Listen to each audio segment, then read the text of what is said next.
पादाय कृष्ण प्रेष्ठाय भूतले श्रीमती भक्ति वेदांत स्वामी नामिने नमस्ते सारस्वती गौरवाणी निर्विशेष शून्यवादी पाश्चात्य कृष्ण।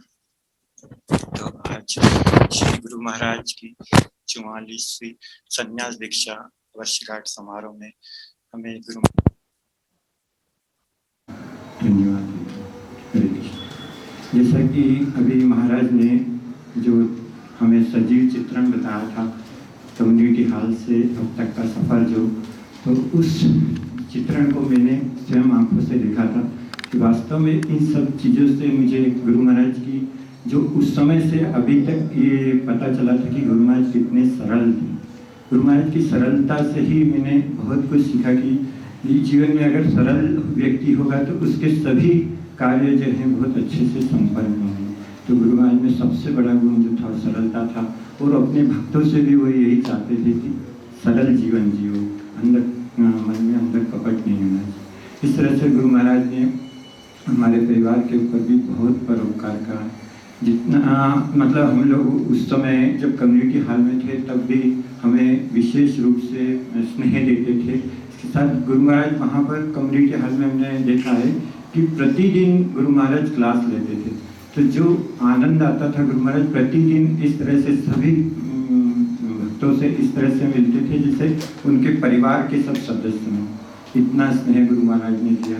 उसके बाद किस समय जब यहाँ पर मंदिर बना उसके बाद भी गुरु महाराज ने यहाँ पर कई बार हमें आमंत्रित करके हमें प्रचार करने के बारे में और बहुत सारी चीज़ों के बारे में। गुरु महाराज मंदिर नहीं बनाते तो आज हम किस स्थिति में रहते, क्योंकि हम लोग उस समय इस तरह से जो माया के बंधन में फंसे हुए थे, क्योंकि उज्जैन में बहुत सारा मतलब अलग अलग देवी देवताओं को पूजना और इस तरह से भगवान के बारे में तो हमें कुछ नॉलेज ही नहीं था, कुछ भी ज्ञान नहीं था। लेकिन गुरु महाराज ने कितने अच्छे तरह से बताया कि परम पुरुषोत्तम भगवान श्री कृष्ण हैं। तो इस तरह से गुरु महाराज में कई बार मेरे मन में ख्याल आता है कि गुरु महाराज ने आज जो हमें इस स्थिति में पहुंचाया है, लेकिन हम गुरु महाराज के प्रति कुछ भी नहीं कर पा रहे हैं। मैं हमेशा जब प्रभुपाद जी की आरती करता हूँ तो हमेशा ये कल्पना करता हूँ कि मैं गुरु महाराज और प्रभुपाद जी से पूरे विश्व में प्रचार कर सकूँ, चाहे इसके लिए मुझे जन्म जन्मांतर तक कई जन्म लेने पड़े, लेकिन मैं जब तक प्रचार उन सरीका नहीं करूँ तब तक भगवत धाम जाने की भी मेरी इच्छा नहीं है। क्योंकि गुरु महाराज ने कितना कष्ट उठा के, अभी भी कोरोना वायरस के समय गुरु महाराज ने एक योद्धा की तरह अपना शरीर त्याग करा, केवल किसके लिए? प्रचार के लिए। तो मेरे मन में भी यही कल्पना होती कि मैं गुरु महाराज से, तो आज के दिन में गुरु महाराज से कृपा याचना करूँगा कि मुझे भी इस तरह से प्रचार करने का अवसर प्राप्त हो, चाहे इसके लिए मुझे कितने भी जन्म लेना पड़े। हरे कृष्णा। परम पूज्य श्री भक्ति चारू स्वामी गुरु महाराज की, शील प्रभुपाद की जय। मां विष्णुपादाय कृष्ण पृष्ठाय भूतले श्रीमती भक्ति चारू स्वामी नीति नामिने दिसिक्त चेता सुप्रणेता वाग्विनम चरसाभूत प्रभुपाद कथा प्राण नौमी भक्ति चारू पदम। सबसे पहले आज इस स्पेशल दिन मुझे गुरु महाराज के गुण वर्णन करने का या जो भी उनके साथ हमारी मेमोरीज है उसको शेयर करने का मौका मिला है, इसके लिए मैं सभी भक्तों का दिल से आभार व्यक्त करती हूँ। और सबसे ज़्यादा आभार श्री श्रीमद् भक्ति प्रेम स्वामी महाराज को करती हूँ, क्योंकि आज जो मैं यहाँ बैठी हूँ ये उन्हीं की कृपा से है। क्योंकि जिस तरह भी महाराज ने बताया कि कृति बहुत छोटी थी उस समय 10 महीने की, और कम्युनिटी हॉल की छत पे संडे फीस्ट प्रोग्राम चलता था, तो मैं कृति को लेके आती थी रोज। तो उस समय 4 राउंड से स्टार्टिंग किया था चैंटिंग। फिर जब गुरु महाराज आते थे वहाँ, जब टेंपल में रहते थे संडे फीस्ट प्रोग्राम में, तो गुरु महाराज एक बार अपने हाथों से गुलाब जामुन सर्व कर रहे थे और साथ में महाराज भी थे। तो महाराज ने मुझसे पूछा कितने राउंड चैंटिंग होता है, मैंने बोला 4 राउंड। तो बोला अभी गुलाब जामुन मिला है ना, अब कल से 8 राउंड। तो ऐसे करके फिर 16 हो गया, फिर 16 राउंड चैंटिंग हो गया। जिस तरह महाराज ने बताया कि जब 16 राउंड करोगे तब हम आपके घर पे प्रसाद लेंगे। तो एक बार ऐसे यहाँ पे दिवाली के समय बहुत सारे आइटम्स बनते हैं यहाँ पे, जैसे गोवर्धन पूजा में बनते हैं ऐसे यहाँ दिवाली पे बनते हैं। तो एक बार सीतानाथ प्रभु जी ने गौराचंद को बोला कि तुम्हारी मम्मी ने क्या बनाया। तो गौराचंद बोला कि बहुत सारे स्वीट और नमकीन बनाए। तो बोला मुझे ना ला के दो, तुम्हारी मम्मी ने क्या बनाया। तो मैंने एक बहुत बड़ा स्वीट का जो पैकेट होता है उसमें बहुत सारे शक्करपारे और मठरी जो स्वीट रहता है वो सब रख के दिया। तो सीतानाथ प्रभु जी बोलते ऐसा करता हूँ, मैं गुरु महाराज के पास ले जाता हूँ। मैं इधर बाहर खड़ी हुई थी और गौराचंद छोटा था तो वो अंदर लेके आया।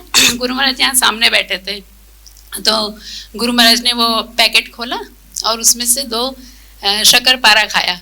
फिर गौराचंद से बोला किसने बनाया, तो उसने बोला मेरी मम्मी ने। तो बोला मम्मी से पूछ के ना इसकी रेसिपी क्या है। तो मैं उस दिन इतना खुश हुई क्योंकि मुझे लगा कि मैं तो उस समय 16 माला जब भी अच्छे से नहीं करती थी और दीक्षा भी नहीं हुई थी तब भी तो गुरु महाराज ने मैंने जो बनाया वो प्रसाद लिया। इस तरह सभी भक्तों की कृपा से और स्पेशली महाराज की कृपा से फर्स्ट इनिशिएशन हुआ। उसके लिए भी रात में 9 बजे महाराज ने फ़ोन लगाया कि सुबह आप लोगों का इनिशिएशन है।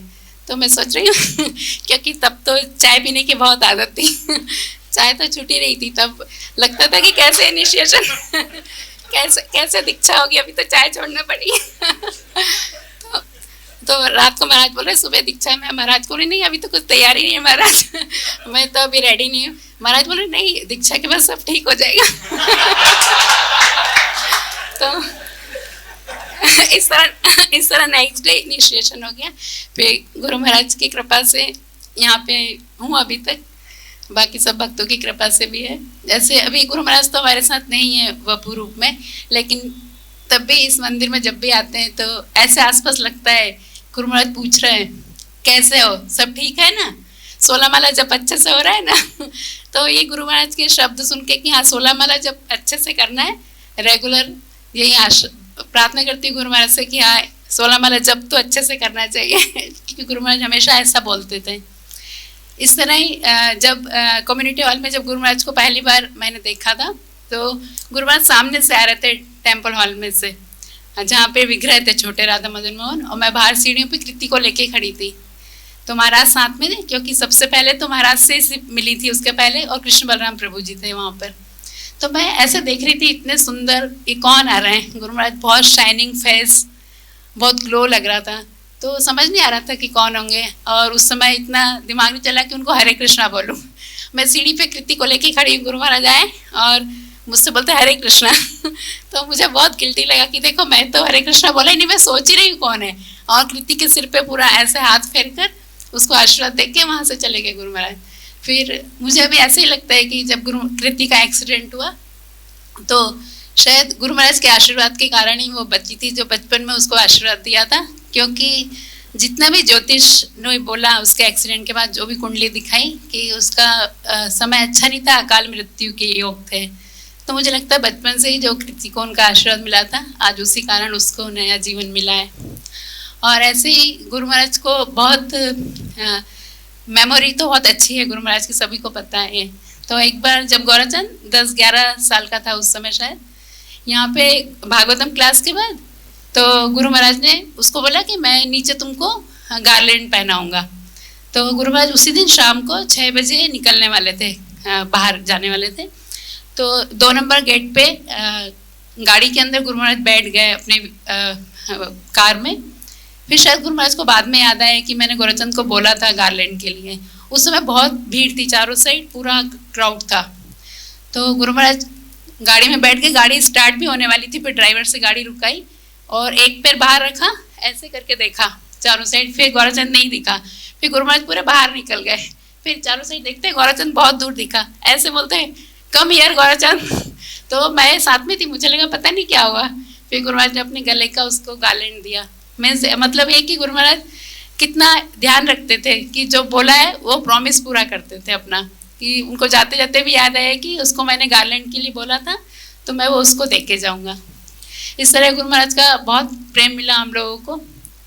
बाकी आज के यही दिन आशा करती हूँ, गुरु महाराज से भी प्रार्थना करती हूँ, सभी भक्तों से भी आशा है कि सब कृपा करना, ताकि इसी तरह ये एस्कॉन में अपना जीवन हमेशा दें, भगवान की सेवा में, भक्तों की सेवा में, और गुरु महाराज के लिए कुछ कर पाऊँ आगे, यही आप सबसे प्रार्थना है।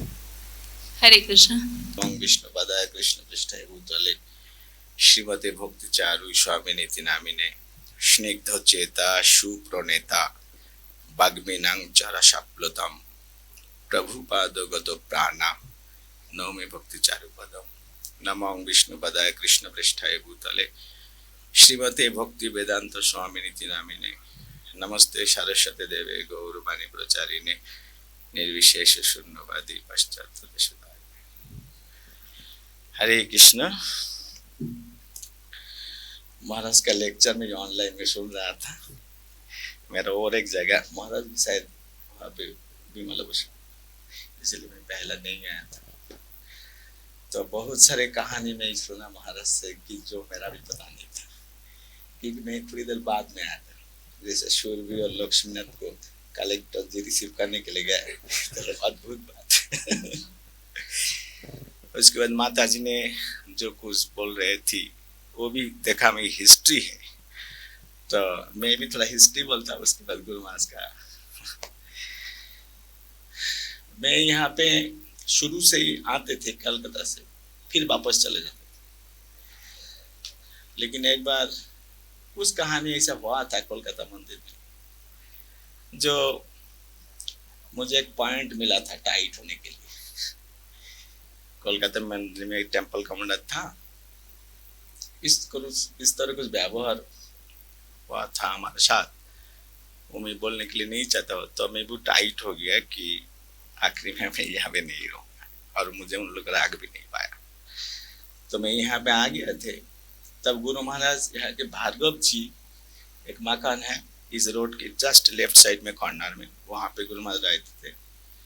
तो शाम को टाइम गुरु महाराज शायद फ्रूट्स प्रसादम इस तरह कुछ लेते थे। मैं सर्विस कर रहे थे, महाराज साथ में थे। तो प्रसाद लेते लेते गुरु महाराज पूछ रहे थे, प्रेम भक्ति तुम कैसे आ गए, क्योंकि वहां पे से आना तो डिफिकल्ट है। तो मैं गुरु महाराज से खुल के बताया, गुरु महाराज ऐसे ऐसे हो गया, तो मैं थोड़ा टाइट हो गया, रुक नहीं पाया मुझे। तो बोलते ओके, तुम्हारा सर्विस जनरल मैनेजर, और मेरा काम क्या है, पोस्ट तो है, काम क्या है, गंगानंद मदद करना। तब आप लोग जानते नहीं हो, थोड़ा बहुत चल रहा था, तो उसी टाइम महाराज को थोड़ा सपोर्ट देना। गुरु महाराज सोच रहे थे जब कि महाराज इज वेरी पावरफुल, तो ये मेरा सर्विस चालू है। तो गुरु महाराज एवरीथिंग बहुत परफेक्टली स्क्रूटिनाइजिंगली वो देखते थे, क्या करना क्या नहीं करना। गुरु महाराज कई सारे बार उन्होंने बताया था क्लास में कि उज्जैन मंदिर में मैं एक फूल का बागीचा बनाने के लिए चाहता हूँ, जो बागीचा में केवल फूल की ही पौधे रहेगा, कोई खरपतवार नहीं रहेगा। अर्थात आप लोग अच्छी ढंग से भक्ति करो, परफेक्ट भक्त बनो, जितना मदद चाहिए वो हम देते रहोगे। ये गुरु महाराज का इच्छा था, तो हम कोशिश कर रहे हैं। हमारा ही जगन्नाथ भक्ति प्रेम महाराज गुरु महाराज के बहुत ही प्रिय है। शुरू से ही हमको एसोसिएशन मिला महाराज को, भगवान के कृपा से आज तक भी मिल रहा है। तो हम कोशिश कर रहे हैं अच्छी भक्ति करने के लिए और प्रचार करने के लिए। गुरु महाराज एक बहुत ही अद्भुत भक्त है, ये हमारे बोलने से नहीं होगा। स्वयं प्रभुपाद गुरु महाराज के लिए जो कमेंट किया वो मैं सुना देता हूँ आपको। आज के दिन 44 ईयर्स एगो गुरु महाराज को सन्यास हुए थे। जब प्रभुपाद जी ने गुरु महाराज के बारे में घोषणा किया था कि इनको मैं सन्यास दूंगा, तब ज्वाइनिंग का डेट से गुरु महाराज का उम्र था इस्कॉन में केवल 7 महीने। 4 महीने में दोनों दीक्षा हो गया, 3 महीने में बाद में सन्यास दीक्षा का अनाउंस कर दिया प्रभुपाद।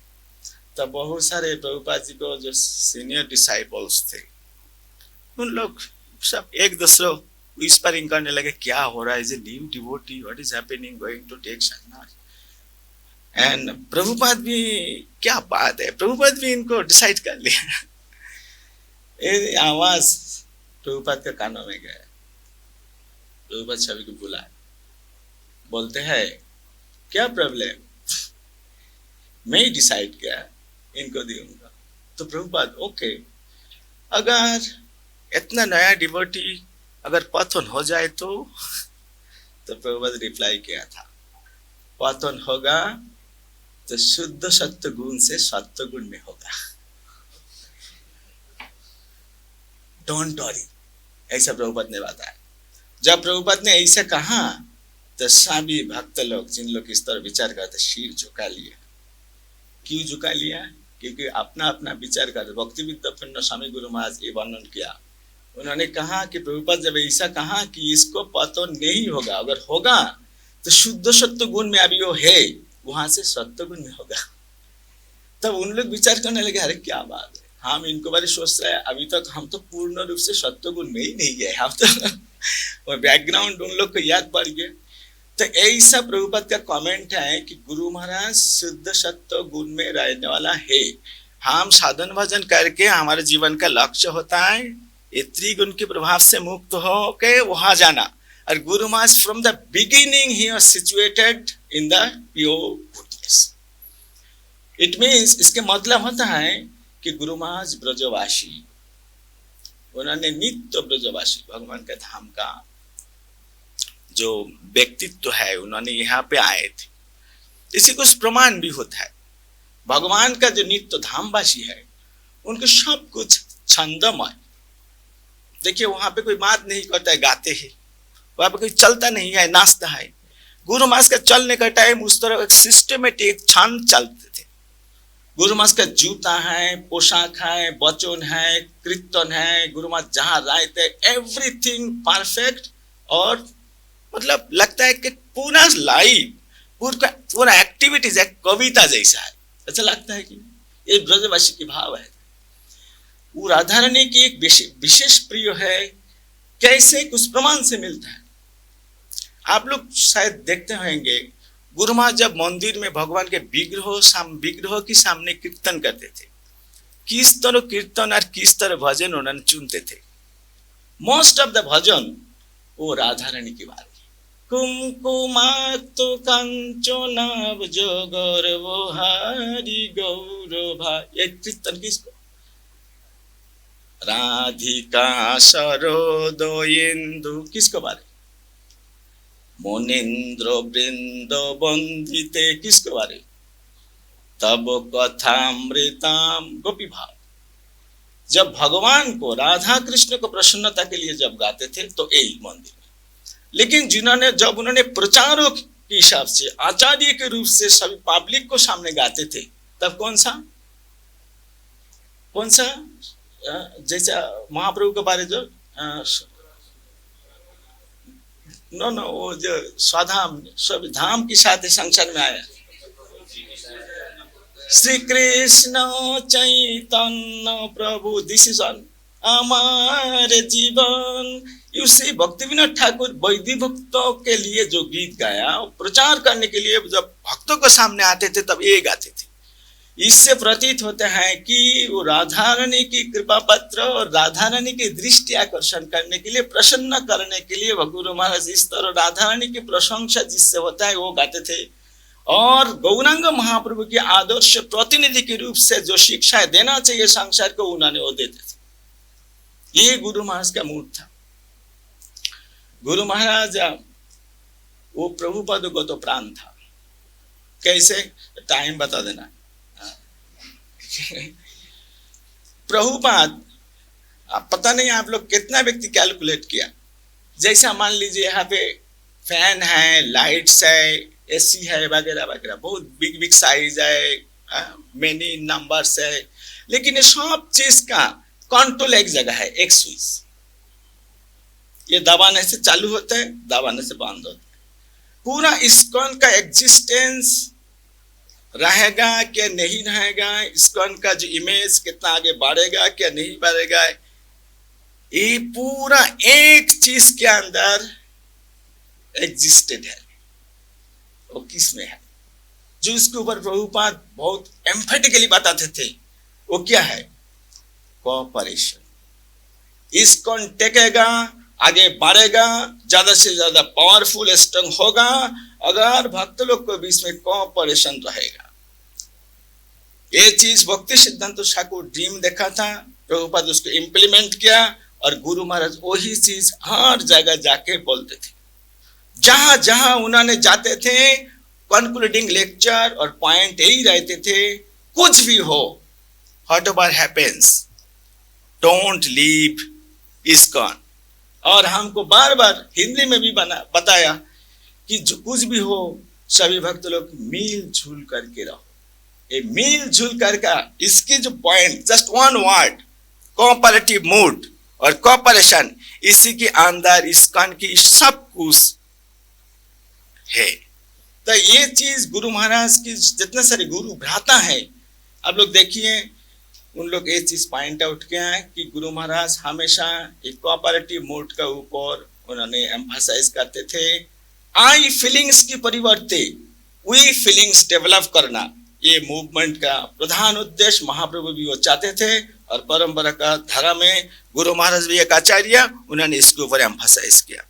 तो ये चीज को प्रति हमारा ध्यान रखना चाहिए। कुछ भी हो, हम सभी भक्त लोग मिलजुल के, और मिलजुल करने के लिए क्वेश्चन आएगा सैक्रिफाइस करना, सहन करना, तितिक्षा कारुणिका, ये जो सूर्यदम सर्वदेहिनाम, ये जो गुण जब हमारे अंदर आएगा तब ऑटोमेटिकली हम एक दूसरे को मान ले पाऊंगा, सहन कर पाऊंगा, सम्मान कर पाऊंगा, तब जाके ये जो कोऑपरेटिव मोड हम डेवलप कर पाऊंगा।